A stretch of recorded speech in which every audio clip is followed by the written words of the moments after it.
சிவா மனசுல சக்தி படம் தொடங்கி வாசுவும் சரவணனும் ஒன்னா படிச்சவங்க படம் வரைக்கும் ராஜேஷ் இயக்குற எல்லா படங்கள்லயும் கதை இருக்குதோ இல்லையோ கண்டிப்பா சந்தானம் இருக்காரு.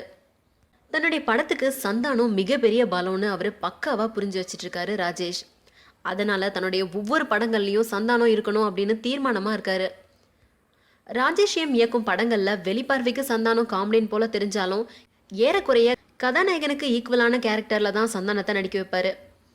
அதனால சந்தானத்துக்கு இயக்குனர் ராஜேஷ் மேல ஒரு தனி மரியாதை இருக்கு. சந்தானம் ஹீரோவான பிறகு கூட ராஜேஷ் மீதான மரியாதை குறையல அப்படின்றது ஆச்சரியம்தான். ராஜேஷ் இப்போ இயக்கிட்டு வரும் படம் கடவுள் இருக்கான் குமார்.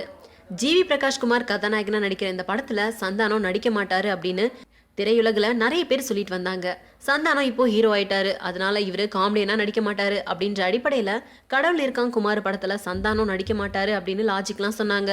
இதெல்லாம் பொய்யாக்குற வகையில கடவுள் இருக்கான் படத்துல நடிக்கிறாரு சந்தானம். சிவா இயக்கத்துல அஜித் நடிக்கும் புதிய படத்துல சந்தானத்தை காமெடியனா நடிக்க கூப்பிட்டாங்க.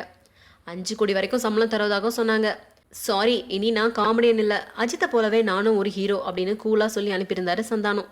அஜித் படத்திலேயே நடிக்க மறுத்த சந்தானம் ஆஃப்டர் ஆல் ஜிவி பிரகாஷ் படத்துல நடிப்பாரா அப்படின்ற தயக்கத்துல சந்தானத்தை அப்ரோச் பண்ணாமலே இருந்திருக்காரு ராஜேஷ்.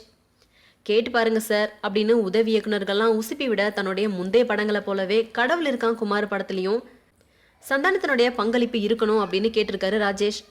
கொஞ்சம் கூட யோசிக்காம நடிக்க ரெடி அப்படின்னு சொல்லிட்டாராம் சந்தானம். கடவுள் இருக்கான் குமார் படத்துல சந்தானத்துக்கு கௌரவ வேடம் அப்படின்னு சொல்லப்பட்டாலும் உண்மையா வழக்கமான காமெடியன் வேடம் தானா.